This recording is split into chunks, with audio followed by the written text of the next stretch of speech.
4 bisnis Gibran bangkrut, modal darah biru ternyata tak cukup. Dilansir dari Jakarta CNBC Indonesia, modal yang besar dan punya orang tua yang terkenal ternyata tidak cukup untuk memastikan sebuah bisnis bisa selamanya sukses. Gibran Raka Buming Raka, putra sulung Presiden Jokowi, menjadi contoh bahwa pengusaha memang harus gigih terlepas dari apapun latar belakangnya. Gibran saat ini mungkin lebih dikenal sebagai calon wakil presiden nomor urut 2 dan wali kota Solo. Namun sebelum terjun ke politik, Gibran lebih dikenal sebagai pengusaha dengan sederet bisnis lintas bidang. Berdasarkan penelusuran CNBC Indonesia, rata-rata bisnis Gibran adalah bidang makanan dan minuman V&B. Sejumlah bisnis kuliner itu dia kembangkan bersama sang adik sekaligus Ketua Umum Partai Solidaritas Indonesia PSI, Kaisang Pangarep. Namun, tidak semua bisnis yang dijalankan Gibran bertahan lama. Beberapa di antara bisnisnya bahkan tutup hanya beberapa tahun setelah diluncurkan. Berikut daftar bisnis Gibran yang gulung tikar berdasarkan rangkuman CNBC Indonesia. Terna Kopi, Gibran dan Kaisang membuka kedai kopi dengan nama Terna Kopi pada Mei 2019.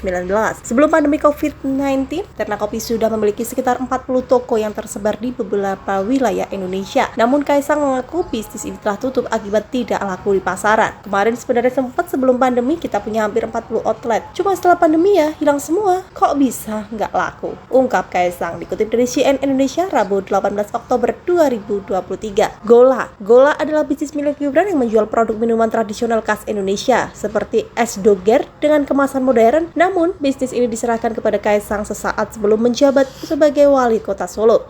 Namun berdasarkan pantauan CNBC Indonesia, bisnis ini terlihat sudah tidak berjalan.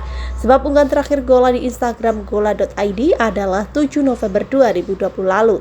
Bahkan tidak sedikit warganet yang mempertanyakan keberadaan bisnis ini. Siap Mas, masih di bidang kuliner, Gibran yang berkolaborasi dengan Kaisang juga membentuk merek Siap Mas. Usaha ini menghadirkan produk minuman dan makanan ringan, seperti keripik dengan nama ngedrink dan ngempripik di berbagai minimarket. Namun bisnis ini terlihat sudah tidak aktif selain unggahan terakhir di media sosial pada 3 Oktober 2020 lalu.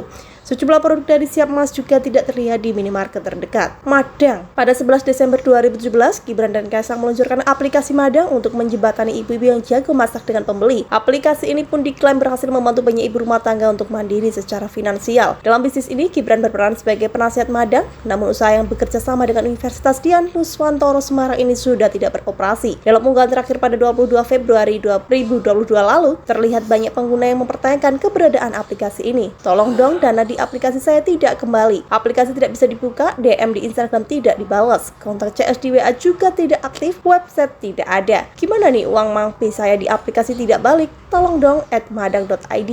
Tulis salah satu pengguna Instagram @russel_stangsel.